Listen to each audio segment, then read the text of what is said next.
After 10 years in prison, my life took a turn I never saw coming. I was bound to a system, and then I found a baby, still in her bassinet, left by a dumpster. You have to leave her, a voice, crackling with excitement, echoed in my mind. The system. Give her back to her alcoholic, abusive mother. She's meant to grow up in a dark, inner-city slum. The grit and grime of her suffering will mold her into a resilient yet delicate flower, a woman so captivating that the city's elite will fall at her feet, including the heir to the Vanderbilt fortune. I reached down and stroked the infant's cheek. She gurgled and smiled up at me. Why would I send her back? If she was left here, it means her parents have already abandoned her. The system paused, then its voice turned sharp. What are you doing? You can't possibly be thinking of raising her. If you do that, she'll never meet the male lead. She won't become the female lead. Her entire story will be derailed. She'll just be an ordinary person. And what's so wrong with that? I asked. If all that suffering, all that blood and tears was just a prelude to catching some rich guy's eye, to becoming his wife, to fulfilling a role as the female lead in a pre-written story, then why? Why'd it have to be that way? What's wrong with being an ordinary person, living a quiet, ordinary life? 1. Ignoring the system's protests, I kept the abandoned baby. No, not the abandoned baby. She was Claire now. Because of her, we had a family. I disregarded the world's script and gave her a new name. Not Angela or whatever the system had planned, but Claire. I liked the name Claire. It felt like clarity, like a bright, open sky. I wanted my daughter to be free from the plot that was supposed to bind her. I wanted her to follow her own heart, to live a life of clarity, a life of freedom. 2. Claire turned 6, and it was time for elementary school. She was a beautiful little girl with a sweet face and 2 bright, dark eyes that shone with curiosity. She had a wonderful personality, too, outgoing and cheerful. Her teachers and classmates all adored her. Every day, when I picked her up, she'd fly into my arms like a little bird. But today was different. Today, her face was streaked with tears, her expression utterly defeated. When we got home, I asked her what happened. The floodgates opened. Kevin, he put a spider in my pencil case. My heart sank. Claire was terrified of bugs. She must have been hysterical. Kevin was her desk mate. I'd met him at the beginning of the school year, a chunky kid who had puffed out his chest and promised me he would be great friends with Claire. I gently wiped away her tears. Did you tell your teacher? Claire nodded, her voice choked with sobs. I did, but Mr. Davis said we're all classmates, and it was just a joke, not a big deal. I held her close. It's okay, Claire Bear. You've had a long day. How about you get some sleep? And tomorrow, Dad will go have a talk with your teacher, okay? She nodded obediently. The next morning, I was waiting outside the teacher's office for Mr. Davis. When he saw me, he glanced at my daughter sitting beside me and gave me a conspiratorial wink. Sam, good to see you. Claire is such a doll, you know. A lot of the boys in class have a little crush on her. At this age, the only way they know how to get a girl's attention is by bugging her. It's just kids being kids, nothing to worry about. We could just let it go. He seemed completely unconcerned. His smile slowly faded in my silence. I looked him straight in the eye. I don't know about that, I said, my voice low and steady. All I know is that my daughter's feelings were hurt. She was frightened, and she was targeted. That's not a joke. That's bullying. Sam Clark, what are you talking about? Mr. Davis shot to his feet, his face flushing. Kevin is just a child. What does he know? It was a harmless prank between kids. Do you really need to make a mountain out of a molehill? A prank? You think this is a game? I let out a humorless laugh. A joke is only a joke if both people find it funny. You get that, right? Suddenly, with a rustle of paper, a small garter snake slithered out from a folder on his desk, flicking its tongue and winding its way toward him. Oh my God! Help! Where did that snake come from? Mr. Davis shrieked, leaping back so fast his chair nearly tipped over. I watched him scramble into a corner, then calmly picked up the snake and walked toward him. Claire was scared of bugs, but I wasn't. Mr. Davis, I'm just playing a little joke on you. Why are you overreacting? He was trembling, waving his hands frantically. Get away from me. Stay back. The little snake hissed cooperatively in my hand as I paced in front of him. You have 2 choices right now, Mr. Davis. 1, you can have a close encounter with this little guy, just like the spider Kevin put in Claire's pencil case. Or 2, You can move Kevin to a different desk and teach the boys in your class that the way to show a girl you like her isn't by scaring her or playing jokes on her. It's by showing her respect and kindness. The second one. I choose the second one, he yelled. He watched me put the snake back in the small cloth bag I brought, then stumbled back to his feet, his hands shaking as he put his glasses back on. I zipped the bag shut and told Claire to head class. After she was gone, Mr. Davis sidled up to me, looking resentful. Don't you think you're being a little overprotective, Sam? If you keep this up, you're going to affect her social development. What if she ends up like you? I shot him a cold glance, and he shrank back toward his desk. You don't need to worry about her future, Mr. Davis. Just focus on handling what's right in front of you. That evening, I had to ask, Claire Bear, if Kevin doesn't want to be your friend anymore because of what happened today, will you be mad at Dad? Claire thought for a moment. Dad, you told me before that not everyone in the world is going to like me, and that you can't force a friendship with someone you don't click with. She suddenly threw her arms around my neck, her smile radiant. Besides, Kevin didn't put any more bugs in my backpack today. Why would I ever be mad at you for that? You're the best dad in the whole world. A wave of warmth washed over me, and I hugged her small body tightly. In that moment, I had the whole world. 3. The next day, for the first time in 6 years, the system reappeared. Maybe it was its form of silent protest against my rewriting of the script. It couldn't believe that a middle-aged ex-con, cut off from the world for a decade, could actually manage to raise an abandoned child. To its disappointment, not only did I not starve, but I used my old skills to make a living for both of us. Life was quiet and happy. But today, the system was here to give me the main quest. If there's a system, there has to be a quest. According to the original plan, the ultimate goal is to get the female lead's happiness index to 100. And when does that happen? I asked. At the grand finale, of course. When she marries the male lead. The female lead marrying the man she loves, marrying into one of the wealthiest families in the country. It's the perfect ending. Is there an epilogue? I asked. Does it ever show what her life is like after the wedding? What's her happiness index then? The system fell silent, unable to answer. I knew it. Stories like this never show what happens after the wedding. They're like fairy tales that end with the prince and princess getting married, and then the curtain falls. Maybe that's because before the wedding, a princess has infinite possibilities. She could become a queen in her own right, or an artist, or anything she wanted. But out of all those infinite possibilities, she chose the one prince, giving up everything else. What would her life be like after that? Moving far from home, to a world she doesn't know, would she be lonely? Would there be friction with the in-laws, whose customs and expectations are so different from her own? No one ever cares about that part. Life eventually settles into a routine, and the daily grind can wear away at even the most passionate love. The years are long. If you don't have a core belief, something eternal to hold on to, it's a hard road. I didn't know if the original female lead was happy after her marriage, but I wanted to know if my daughter was happy now. What about Claire right now? Can you check? Is she happy? I waited, my stomach in knots. I was terrified that, with my limited means, I hadn't given her the life she deserved. In the 3 seconds the system was silent, my heart felt like it was turning to ash. It's 62. What? What have you done? That number is supposed to be the happiness index she reaches when she first falls in love with a male lead. The tension drained out of me. I smiled and looked at a photo on the shelf. A little girl perched on a middle-aged man's shoulders, laughing without a care in the world. I guess I've just done my job as a father. It turns out, under the protection of the king, a princess can always be herself, and I had no doubt that when she grew up, even after leaving the king's side, my princess would live a life of freedom. 4. A few years later, Claire was a teenager, accepted into Northwood High, the best public school in the city. She was smart and hardworking, so her grades were always excellent. In the middle of her sophomore year, it was time to choose her academic track for the final 2 years. Claire was conflicted. One day, she came home looking completely dejected. I knew something was wrong. Is this about choosing your classes? I asked gently. Her eyes immediately filled with tears. Dad, my guidance counselor said that girls just aren't as good at math as boys. He said even if my grades are good now, I won't be able to keep up by the time I'm a senior.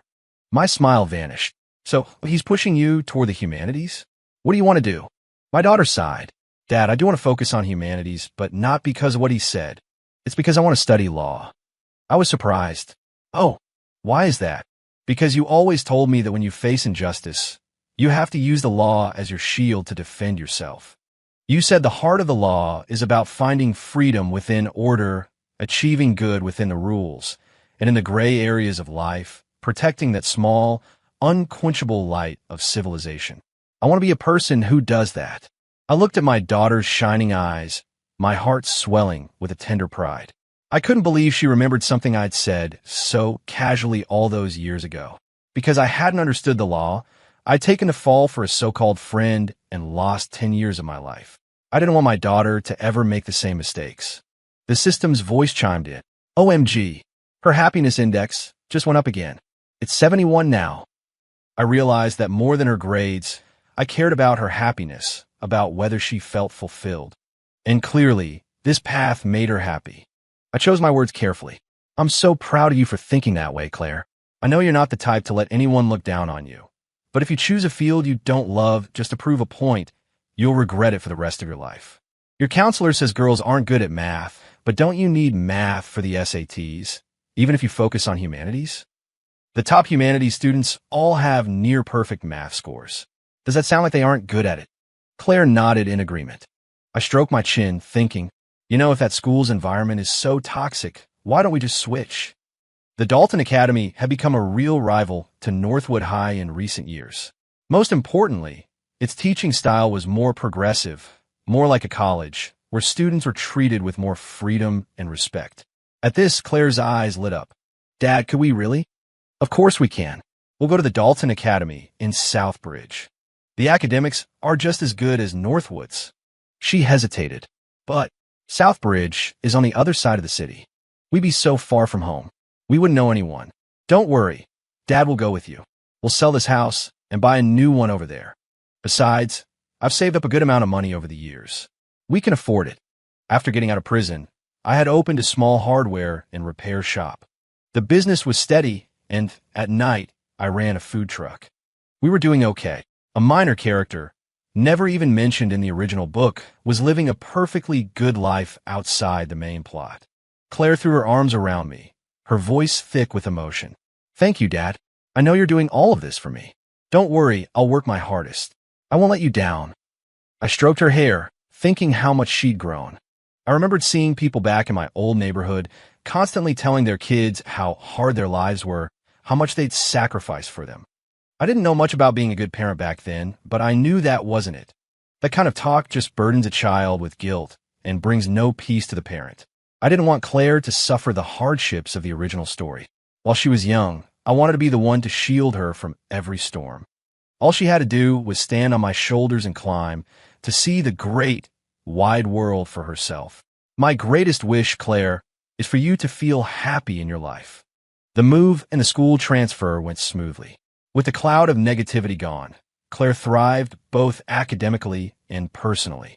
After her first year at Dalton, she wanted to get a head start for the next term, so she asked me to find her a tutor.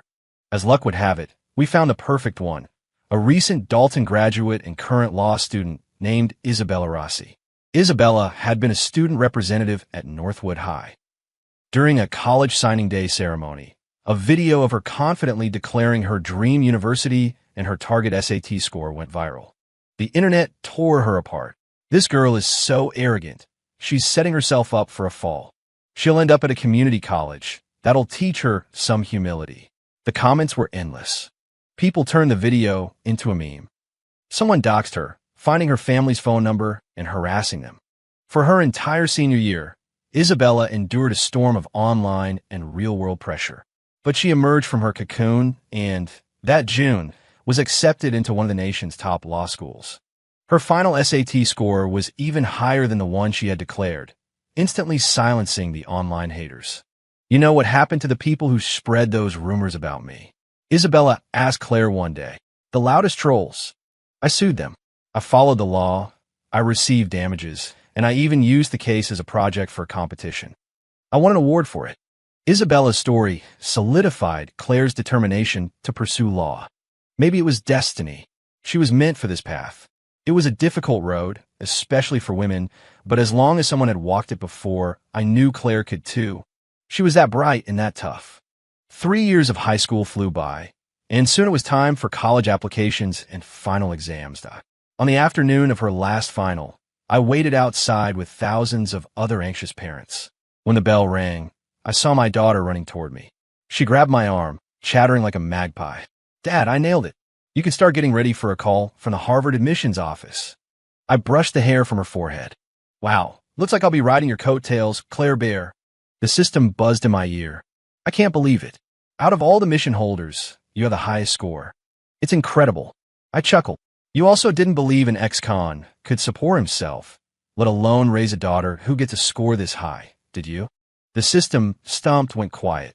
Compared to the other mission holders in other worlds, I was at a huge disadvantage. But I had done everything in my power to give my daughter the best life I could. I cleared every obstacle from her path so she could run freely. And Claire had thrived, reaching her fullest potential. In this life, she would go to a top university. She wouldn't be like the girl in the book, working multiple jobs to get through a state school while suffering abuse from her biological parents, only to graduate from an ordinary college. Claire's future would be so much brighter. Even if she never married the male lead or entered his wealthy world, she would have the power and the confidence to build her own fortune. After her exams, Claire went out to celebrate with her friends. The system's voice returned, softer this time. "You know, host, maybe you were right.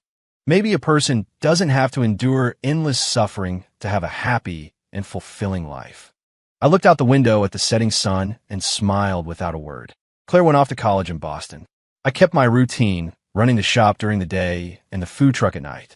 A neighbor, Brenda, sometimes tried to give me advice. "Sam, why are you still working so hard? Your daughter's in college now. Pretty soon she'll graduate, and you can just sit back and relax. Besides," she added, "you know what they say? You're just raising her for some other man's family. All that money you're making will just end up with them. It's not worth it." I kept my head down, organizing my supplies. "Well, that's a sad way to look at it," I said without looking at her. "It sounds like your daughter has a family of vampires waiting for her. The way I see it, the more I earn now, the more security Claire has for her future. And anyway, it's her money when I'm gone. She can do whatever she wants with it. It's not for me to say, right?" Brenda's face soured. She rolled her eyes and walked away. Once the shop was quiet again, the system asked, "Host, I don't really understand human thinking. Does she think that way because her own daughter is successful?" I shook my head. "No, her daughter is at a local state school." "Then why does she think that way?" I sighed. "Maybe it's because she doesn't love her daughter that much." "Not really," she says, "child, but deep down, she still values a son more." A lot of parents think they can kick back once their kid is in college, but that usually only applies if the kid is a girl. If it was a son, they'd be working harder than ever, saving up to help him buy a house and a car. Many parents not only fail to support their daughters, they greedily expect a young woman who hasn't even started her career to support them. It's a deep-seated bias. In their minds, their money is being saved for a son-in-law or a grandson they've never met. It's for anyone but the daughter standing right in front of them. Of course they love their daughters, just not quite enough. Haven't you ever heard the saying? I asked the system, "What saying? You want to know where someone's love is? Look at where their money goes." 7. Near the end of Claire's first winter break, her biological parents showed up. Ever since she'd gotten into Harvard, our old town had been buzzing. The name Claire Clark was famous back home, and by some cruel twist of fate, her gambling father had seen an article about her. Realizing the baby they'd thrown away was now a student at an Ivy League school, he was consumed by regret. He and his alcoholic wife cooked up a plan. They would come find Claire, reinsert themselves into her life, and have her take care of them in their old age. They found me while I was working the food truck. The two of them, who usually couldn't agree on anything, were suddenly a united front. They started making a scene right at my truck. They smashed my equipment, and I watched a whole day's worth of prep spill onto the pavement. My face went dark. "Everyone, come and see," the man yelled. "Gather around. This man, Sam Clark, is a kidnapper. He stole my daughter 18 years ago." "My baby girl," the woman wailed. "Daddy misses you so much. But this cruel man won't let us see our own daughter." They howled and cried. and a crowd started to form. "You say she's your daughter," I said, my voice dangerously calm. "Then what's her name?" They both fell silent. I picked up a metal spatula from the ground. "Exactly. You have no idea, do you? Because you're the ones who threw your own daughter away." My words sent a ripple of murmurs through the crowd. Seeing the tide turn against him, the man grabbed a heavy iron skillet from the wreckage and swung it at me. I ended up in a fight with both of them. Maybe I was getting old, or maybe it was just that I was outnumbered, but I was badly injured and ended up in the hospital. Through a hazy fog, I thought I heard Claire's voice. "Dad, are you okay? Does it still hurt anywhere?" I opened my eyes and saw my daughter, home for the first time in months. "I'm sorry, Claire," I whispered, my voice hoarse. "I'm so sorry I caused you all this trouble." Seeing the dark circles under her eyes, I was filled with guilt. Claire squeezed my hand. "Dad, what are you talking about? They're the ones who are horrible. They abandoned me 18 years ago, and now they've come back to hurt me a second time." "But don't worry," she continued, a new strength in her voice. "While you were unconscious, I handled everything. They won't be bothering us again. And if they do, the law will handle them for us." She made a small fist, and we looked at each other and smiled. Then she hugged me, her embrace so warm. "Besides, you're the only dad I have, the only one I'll ever claim." The tears I'd been holding back finally fell. She knew. All this time, she knew. My daughter was truly grown up. The little sapling had become a mighty tree. And I realized I was getting old. Over 50 now. How much longer would I have with her? I didn't know. 8. After I recovered, I couldn't sit still. I insisted on getting the food truck running again. It's not that I want to cause trouble, Claire, it's my customers. The regulars in my WhatsApp group are messaging me every day. "Seriously, look." I showed her my phone, and after scrolling through the messages, she finally relented. "All right, Dad, I know I can't stop you, but I'm coming with you. It's too much for you to handle alone." I tried to object. "No way. My main spot is near the university campus. What if one of your old high school friends sees you? It wouldn't look good." "What wouldn't look good, Dad? I'm helping my own father. What's wrong with that?" A mischievous glint appeared in her eye. "What? You still think I'm a kid who gets embarrassed easily? No way. In fact, I could be your marketing manager. I'll text all my old classmates who live around here. Just you wait." She pulled out her phone and, a minute later, added me to a group chat. Looking at the list of pre-orders flooding in, I smiled with a deep sense of contentment. "See, I'm pretty good at this, huh?" Seeing Claire's confident, radiant smile, my heart felt impossibly full. I used to think that being a parent was all about giving. But now I understood that when you plant a seed, there will come a day when you get to see the fruit it bears. All the hard work was worth it. The little baby who was barely breathing when I found her had grown into a formidable young woman. The system's voice chimed in. "Congratulations, host. Claire's current happiness index is 83. My eyes welled up. My daughter was happy because she could help our family, taking care of me, protecting me, that I'd become a source of her own joy. 9. After winter break, Claire called me with exciting news. "Dad, I'm going to London." Her university had a prestigious exchange program, and after a competitive application process, Claire had been selected. Looking at her beaming face over the video call, I felt a mix of pride and a little bit of melancholy.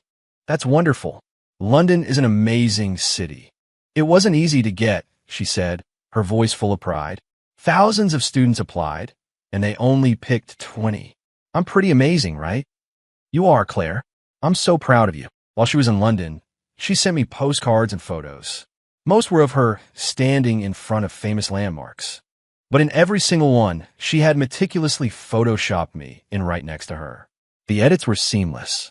It was as if I had gone to London with her. I looked at photo after photo, a young woman, beaming, holding the arm of a middle-aged man. The girl was in the prime of her life. The man was entering his twilight years, his hair flecked with gray. I realized then that Claire was truly seeing the world, standing on my shoulders, and through her eyes, I was getting to see it too. 10. Junior year began. One day, the system suddenly alerted me. "Host, the female lead has officially met the male lead. The next phase of the plot is about to begin." I was stunned for a moment. Fate is a strange thing. For 19 years, Claire's life had been a complete deviation from the original script. The two of them, whose paths were supposed to be entirely different, had still managed to find each other. You really can't stop destiny when it comes knocking. 2 months later, during one of our regular video calls, Claire was uncharacteristically shy. "Dad, I think I might like someone." My heart skipped a beat. I kept my voice gentle. "Oh yeah? Who is he? Is he in your department?" A blush crept up her cheeks. "No, he's not in the law school. He's at the business school. We met at the club fair at the beginning of the semester, and he started asking me to get lunch with him. He's a really good guy, Dad. He's so thoughtful." "What's his name?" "Carter Vanderbilt." I kept the smile on my face. "You like him? Does he like you?" "He asked me out today, but I told him I wasn't ready. He said he would wait until I was, and then he would ask me again." "Well, that sounds wonderful. A love story from your college days is something special, you know. You're an adult now, Claire, and I won't interfere in your relationships. My only rule is that you take care of yourself and protect your heart." "I know, Dad. I will." He got to go. After her smiling face disappeared from the screen, the system asked, bewildered, "Host, why didn't you stop them? From the very beginning, you never wanted the female and male leads to meet. Now you're just letting it happen? Aren't your decades of hard work all for nothing?" I shook my head and smiled. "You've had it wrong from the start. My goal was never to prevent them from meeting. I knew the original story had a gravitational pull, that things would try to snap back into place. The reason I worked so hard to raise Claire, to give her everything, was to give her options. She can choose to be with the male lead, or she can choose another male lead. In these kinds of stories, the only man who gets to be the male lead is the one the female lead loves. Claire's life is her own to decide. My only job, as her father, is to support her choice, whatever it is. 11. A week later, Carter Vanderbilt asked again. This time, Claire said yes. During winter break, Carter insisted on coming to visit. When I met him, I could see why he was the book's leading man. He was handsome, tall, and carried himself with a quiet humility. By this time, the Vanderbilt family was one of the most powerful dynasties in the country. Claire and Carter were well-known figures on campus, and their relationship naturally drew a lot of attention. I didn't say much about it, but I quietly increased Claire's allowance. I made a point to tell her, "Claire, now that you and Carter are together, it doesn't matter what his family's financial situation is. Whether they're rich or poor, you are both equals in this relationship.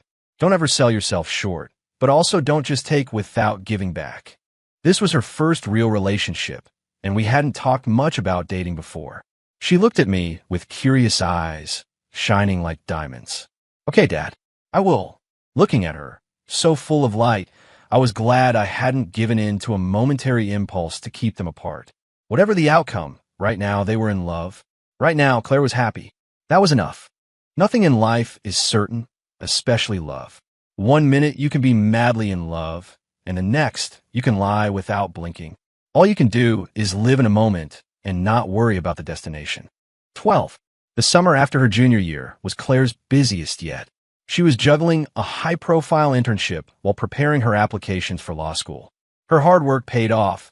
She was accepted into Harvard Law and was chosen by her dream professor to be a research assistant.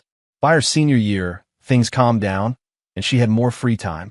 She took on a tutoring job to earn some extra cash. One day, she called me, her voice heavy with frustration. "Dad, I don't know how to help my student."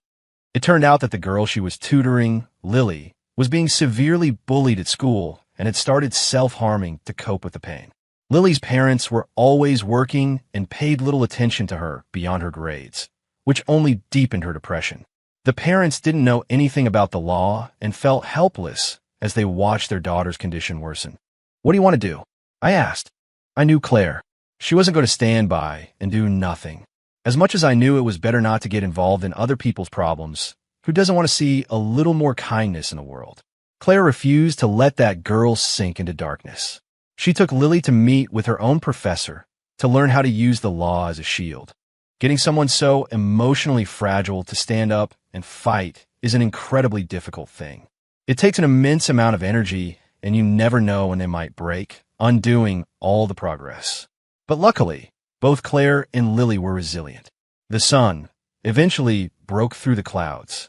Sometime after the situation was resolved, Claire came to me for a talk. "Dad, Have you ever heard of Eleanor Vance? She's a public interest lawyer. She and her team use the law as a weapon to fight for the rights of women who have been victimized. People like her are amazing. And Dad, you know what? Lily told me that when she gets older, she wants to go to law school too. She wants to become a lawyer and be a voice for the vulnerable. She suddenly smiled. When I heard her say that, I was so happy. It felt like a jolt of energy shot through my whole body. I froze. I already knew what she was going to say. My eyes filled with tears, but I wouldn't stop her. This was her calling, her noble and unwavering dream. Okay, I said, my voice thick. Whatever you want to do, Claire, you do it. Just remember to stay true to yourself.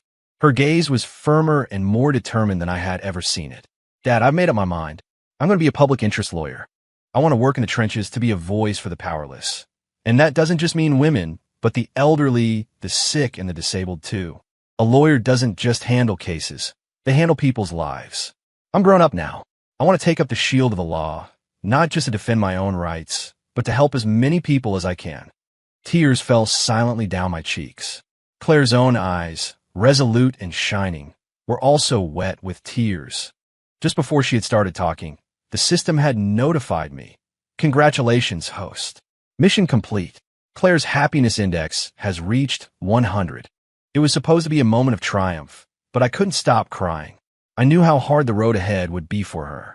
She was choosing to do the difficult but righteous thing, to protect the vulnerable. And I, as her father, would support her with everything I had. 13. Claire continued her studies, following her professor and helping on cases. It was common for her to be working around the clock. Carter was supportive at first, but his family was not. The patriarch, Carter's grandfather, was a stubborn, old-fashioned man. He believed it was improper for a woman to have a high-profile career. She should get married early and focus on raising a family.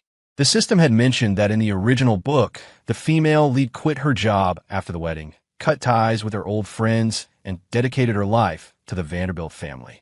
After much pleading from Carter, his grandfather finally relented, but only agreed to postpone the wedding until Claire turned 28. Claire refused their so-called generosity. Carter, we should break up, she told him. You're a wonderful person, but we're not right for each other. I'm just starting my graduate studies, and I still want to get my doctorate. I'm going to pour all of my time and energy into my career as a public interest lawyer. It wouldn't be fair to you. I can't accept those terms. Facing him, Claire cried for the first time, the tears flowing freely. I know, Claire. I support you. I always will. We can just get the marriage license to appease my family for now, Carter pleaded, his own eyes red. Claire was silent for a long time before she finally shook her head. Thank you for trying to make it work, but we're just not a match. That night, I saw Carter Vanderbilt on a street corner, crying his heart out. I just shook my head and kept walking. 14. Claire focused on her career. After finishing her doctorate, she was 28. She then made plans to spend a year in the UK for further studies. On the day she was leaving for London, a news alert popped up on her phone. Vanderbilt heir, Carter Vanderbilt, to wed socialite Lindsay Astor. Claire looked at it, smiled gently, and said, I'm happy for him. I hope he's found his happiness. Then she boarded the plane. For the next several decades, she dedicated her life to public interest law. She never married. Time flowed like a river, and my own life began to reach its end.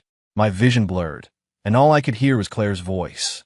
I held her hand, which was no longer as soft as it once was, and struggled to speak. Claire, you did so well. You did the right thing. You are my greatest pride. Tears streamed down her face as she leaned down and hugged me. I felt the warmth of her body and heard her whisper in my ear, and you will always be the best dad in the whole world. I smiled. Just before my eyes closed for the last time, I thought I heard her call my name, just as she had when she was 1 year old and spoke her very first word. Dada. I thought to myself, there could be no greater happiness than this.